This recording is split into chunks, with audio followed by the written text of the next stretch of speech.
안녕하십니까. 볼륨버거 TV입니다. 지금은 21년 4월 2일 새벽 4시 52분입니다. 오늘 강의할 부분은 뭐냐면 SDR이라는 겁니다. SDR. 특별 인출권이라고도 하는데요. 여기 IMF 특별 인출권이라고 되어 있죠.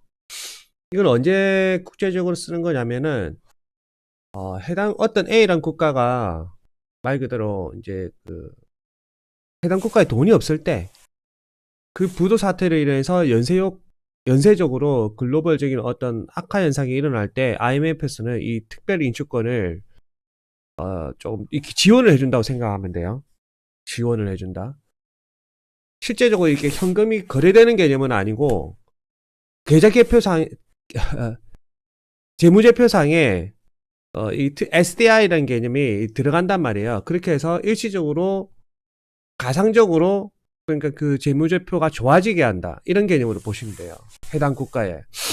그럼 지금 국제금융센터에서 보면은 21년 3월 31일 날 이렇게 나와 있잖아요.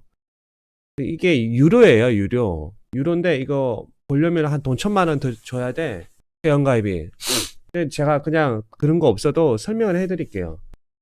여기 보면 3월 23일 IMF는 특별히 인출권 SDR을 여기 보면 한 달러로 6,500달러, SDR 기준으로 4,588억 달러 증액하는 방안을 검토 중이라고 되어 있잖아요.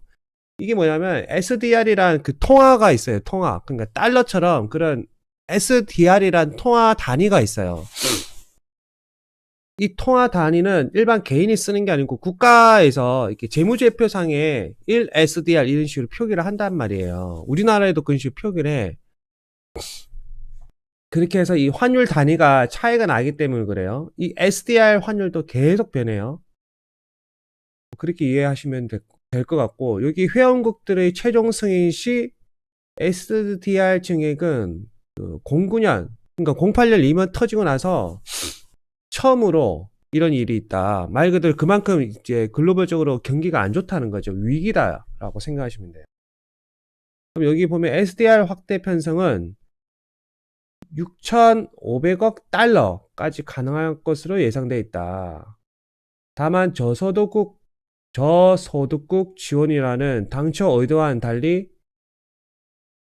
SDR 증액분의 상당 규모가 선진국으로 집중되어 있다. 이게 무슨 말이냐면 원래 이 SDR 발행은 옛날에 우리나라도 08년이란다. 옛날에 우리나라도 그 외환위기 때 IMF 터졌잖아요. 그때 이제 IMF로부터 차관을 도입을 했단 말이에요. 돈을 빌렸단 말이에요. 그런데 이제 실제적으로 그 돈을 빌렸다는 의미가 우리 여러분들 아시는 거는 달러를 빌렸다고 생각하시지만 이 SDR을 빌린 거예요. SDR. 가상의 통화. 여기 적혀 있죠. 그때 당시 SDR이란 이 가상의 통화를 빌렸단 말이에요. 그 금액이 약 210억 달러. 한반도란다. 우리 외환위기 때, IMF 때 210억 달러를 빌렸어요. 그때. 빌렸고, 근데 이때 당시에 이 SDR 안에 포함되어 있는 그 과반수 이상이 달러란 말이에요. 그래서 우리는 실제적으로 달러를 빌렸다고 표현을 하는 거예요. 이해가 되시죠? 그러면 지금은 어떠냐? 지금은 우선은 이렇습니다. 지금 현재 기준으로는 1SDR 안에 1SDR이 100%라고 생각했을 때 소수점 이하 빼버리고 반올림하면 미국 달러는 42%를 차지하고 유로화는 31%, 위안화가 이제 SDR에 편입됐죠. 26년 10월인가 그때 편입됐어요. 위안화는 11%, 엔화는 8%, 영국 파운드화는 8%. 여기서 주의 잘 보셔야 될 게 위안화, 중국 위안화가 11%나 돼요. 11%.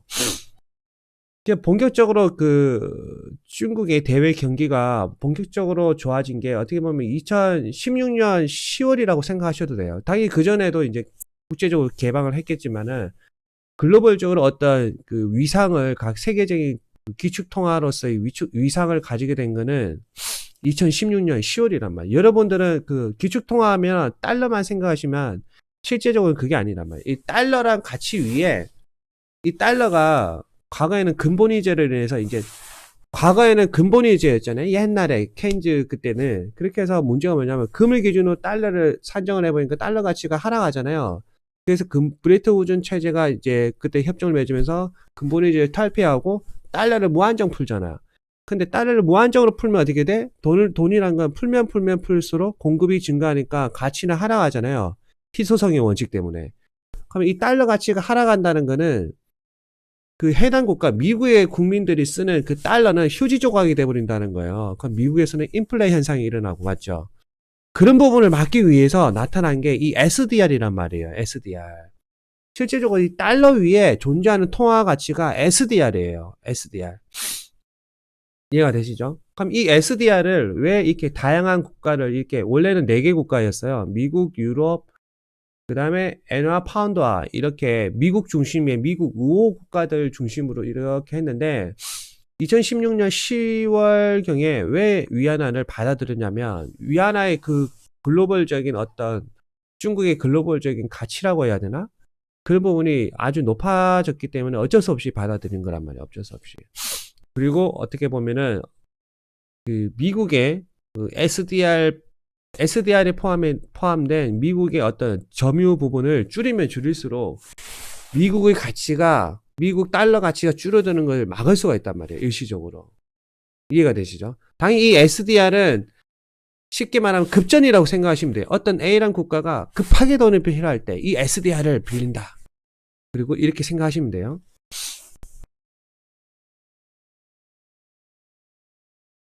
그 부분 말씀드렸고. 그러면 지금 이 부분 이해가 되시죠? 그러면 이 IMF에서 발행하는 이 SDR에 포함되기 위해서는 어떤 부분이 필요하냐면 신뢰성, 투명성 이런 것들이 필요하단 말이에요. 제가 그 채권 강의할 때 어제 채권 강의할 때 말씀드렸잖아요. 신뢰성, 투명성 뭐 이런 거 개방성, 자본주의 어떤 시장 체제를 잘 받아들이고 있는가 이런 걸 평가를 한단 말이에요. 이 회원국들이. 여기 회원국들이 위원회 모임을 열어서 이렇게 땅땅땅 투표를 하겠죠? 그렇게 해서 뭐 과반수가 넘든지 하면은 이제 SDR 얼마를 또 발행할 건지 아니면 SDR 해당국에 포함시킬 건지 포함 안 시킬 건지 이런 걸 한단 말이에요. 이런 부분이 왜 중요하냐면 이 SDR에 포함됐다는 의미는 여러분이 아시는 과거 미국 중심의 기축통화 개념이 아니라 이제는 실제적으로는 미국이 아니라 이 5국 중심의 기축통화가 편성이 되어 있는데 이 기축통화의 어떤 점유 부분이 조금씩 다르다고 생각하는 거예요. 전 세계는 지금 정확하게 이 5개의 나라가 기축통화라고 생각하시면 돼요. 근데 기축통화로서 가장 쉽게 말하면 큰형님은 미국이고 42%를 차지하고 두 번째 큰형님은 유로하고 세 번째 큰형님은 중국이다. 그리고 네 번째 큰형님은 엔하고 다섯 번째 큰형님은 파운드, 영국 파운드화다. 근데 영국 파운드화는 갈수록 위상이 떨어질 거예요. 왜? 브렉시트로 인해서. 그러면 그 자리를 누가 가져가냐? 아마 위안화가 더 많이 가져가겠죠. 엔화도 일본도 경기가 안 좋으니까 코로나가 터지면서. 그러면 이 두 개가 고정이 되고 위안화의 SDR 편입 비중이 갈수록 늘어난다는 건 뭐냐면 IMF에서 요구하는 신뢰도와 투명성을 중국은 더 갖춰야 된다는 거예요. 중국은 더 개방해야 된다는 거고 이해가 되시죠? 개방한다는 거는 뭡니까? 자, 이거를 지금 바로 적으면 이게 다 사라지기 때문에 중국이 개방한다는 거는 해외 자금이 중국에 더 많이 유입되고 중국의 어떤 부동산 가치나 자산 가치는 극대화된다는 거예요. 엔화 가치도 극대화된다는 거고. 근데 그 부분은 그냥 보면 경제적으로 보면 좋지만 중국 입장에서는 그게 위험 요소가 되는 이유가 중국은 공산당 중심 체제잖아요. 자본주의가 아니기 때문에. 그런 공산당 중심 체제가 서서히 무너질 수밖에 없는 시스템화 되어 가고 있다는 거죠. 어떻게 보면 그 위안화가 어떻게 보면 국제적 기축통화의 그런 자리에 가기 위해서는 희생해야 되는 게 공산당의 어떤 그 국가를 컨트롤하는 그런 부분이 약화되어야 된다는 거지. 약화되면 약화될수록 국제적으로 기축 통화의 어떤 그 자리에 한 단계 한 단계 한 단계 더 올라갈 수밖에 없다. 이렇게 생각하시면 돼요. 그러면 21년 9월 30일 날 5년마다 이제 이 SDR 범위군을 다시 조정을 합니다. 야, 미국은 몇 프로 할래? 유럽, 그 다음에 중국, 엔화, 파운드는 야, 너 이번에 너 몇 프로 할래? 이런 거를 서로 조율할 거란 말이에요. 당연히 조율하는데도 이제 시간이 좀 걸리겠죠. 자기들의 위상이 더 높으면 좋으니까. 근데 여기서 이제 9월 30일 날 중국은 뭐라고 하겠습니까? 중국은 미국을 넘어서는 기축 통화로 가는 게 넘버 원이에요. 왜? 기축 통화를 왜 하려고 할까요? 이 지분율을 올리면 올릴수록 해당 국가는 그 크게 일을 안 해도 어떤 최첨단 산업이 없더라도 어느 정도 금을 보유하고 있으면 그냥 일을 안 하고 돈을 막 찍어내도 되는 그런 권한이 생긴단 말이에요. 그런 게 세상에 어디 있어요, 맞죠? 거의 신급에 다다랐는데 신급에 그런 권한을 누리고 싶어하기 때문에 위안화는 이 SDR 편입 비중을 앞으로 더 늘릴 수밖에 없고 더 자본시장을 개방할 수밖에 없다. 대신에 그 공산당의 지위는 약해져야 된다. 그런 부분인 거죠. 그거는 어쩔 수 없이 뭐 이렇게 피할 수 없는 부분이다. 그게 언제 정해지냐? 5년마다 정해지는데 이제 다가오는 시기가 21년 9월 30일이다. 그럼 9월 30일이 되면 중국 위안화 가치는 어떻게 될까? 100% 위안화 가치는 극대화됩니다. 그럼 하나 가치, 하나의 원화 가치는 우리나라는 중국의 어떤 산업 기반이 거의 60%가 치우쳐져 있단 말이에요. 60%가. 그렇기 때문에 원화 가치도 올라갈 수밖에 없다. 언제? 9월 30일, 즉 10월 달부터. 원화 가치는 폭등한다. 그리고 달러 가치는 상대적으로 이제 떨어지고. 이거는 완전히 1000%예요, 1000%. 그리고 실제적으로 어떤 이거 SDR 개념을 빼고, 달러 가치가 언제부터 하락하냐? 정확하게 7월입니다, 7월. 그전에는 올라갔다 내려갔다 하지만, 7월 1일부터는 달러 가치가 무조건 하락한다, 무조건. 그렇게 하락하다가, 그 다음에 9월 30일 SDR 편입 이거를, 연장하거나 어떤 비율값을 조정하면서 위안화 가치는 10월 1일부터 한 번 더 극대화되고 10월 1일부터 달러 가치는 한 번 더 폭락한다. 이렇게 생각하시면 돼요. 그러면 여기서 끝나면 안 되고 달러 가치가 하락한다는 거는 미국 주식 시장은 안 좋아진다라고 생각하시면 돼요. 왜? 미국 주식으로 돈을 벌어봐야 그 환차익에서 손실이 나버리기 때문에 손실이 나기 때문에 7월 1일부터 한번 외국 자본이 이제 한국과 중국 시장에 유입이 될 거고요.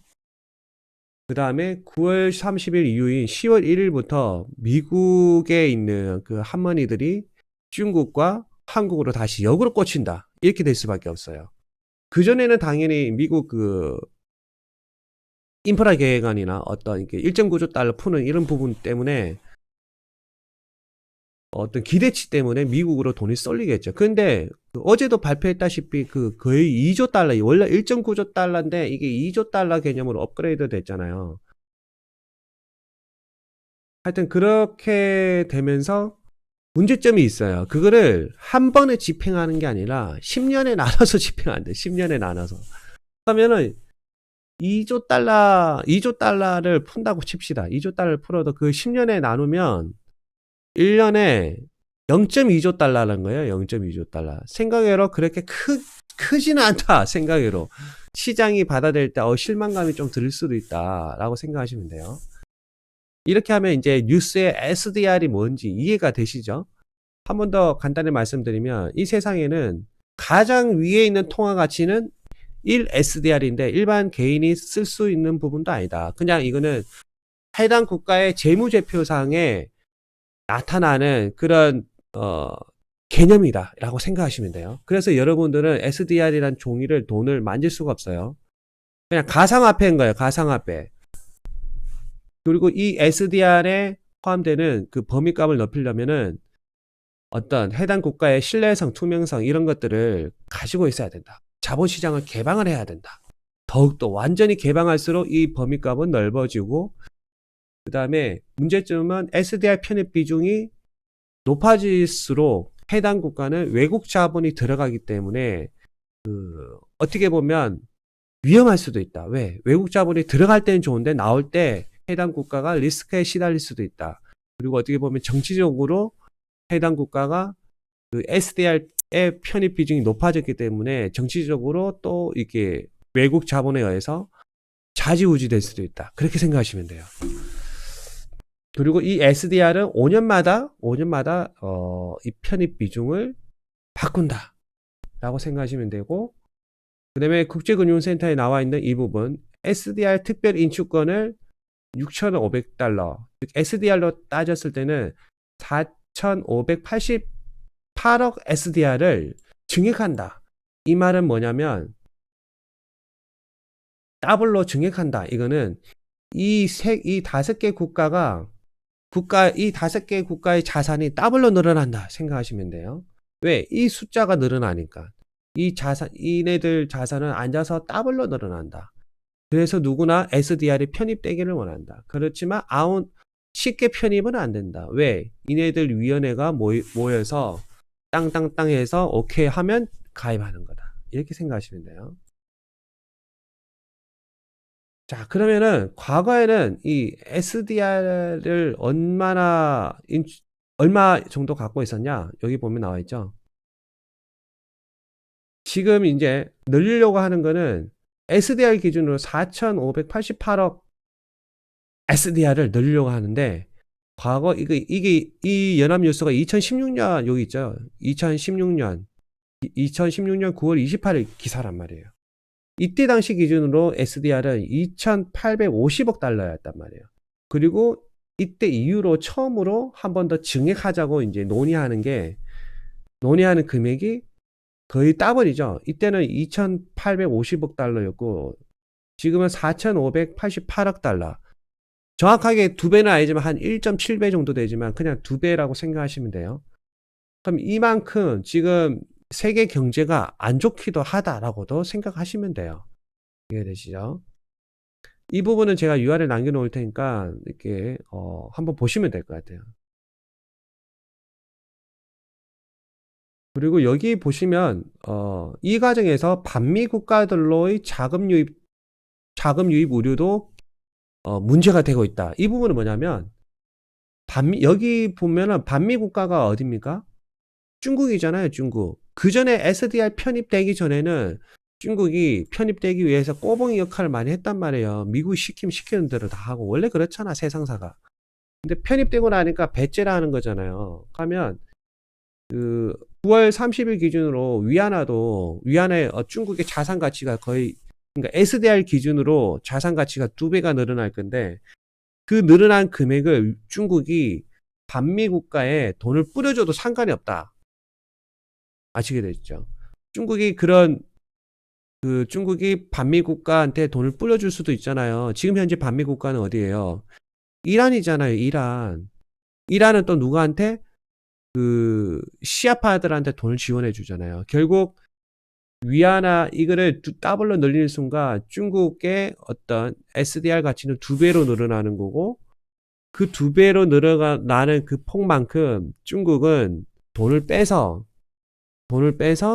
이란한테 지원 가능하고, 이 이란은 다시 순위파가 아니라 자기 따르는 시아파 국가들한테 또 지원을 해주면 된단 말이에요. 그 지원해준다는 말이 뭐야? 테러 자금이 증가한다. 테러 자금이 증가하면 어떻게 돼요? 중동에서 각종 분쟁이 일어나고, 각종 분쟁이 일어나면 유가가 올라간다. 유가. 이렇게 해석을 하시면 돼요. 근데 이제 유가가 올라가면은 또 미국 입장에서는 그렇게 또 나쁘지도 않고 좋지도 않아요. 유가가 WTI 기준으로 60달러 이상 올라가 버릴 때와 60달러 이하로 내려갈 때 이런 차이점이 있는데, 60달러 이상으로 또 너무 올라가 버리면 그러니까 맥스 WTI가 65달러 이상으로 너무 올라가 버리면 미국 자체 인플레이션이 극도로 올라가기 때문에 이게 또 좋지가 않아요. 근데 또 WTI 기준으로 60달러 이하로 돼버리면 미국 테사스에서 또 난리칩니다. 아시겠죠? 그 부분을 종합적으로 생각을 하시면 될 것 같아요. 큰 그림은 제가 알려드렸죠. 앞으로 이제 뉴스에서 이 SDR 얘기가 계속 나올 거예요. 계속. 이걸 알고 계셔야 돼요.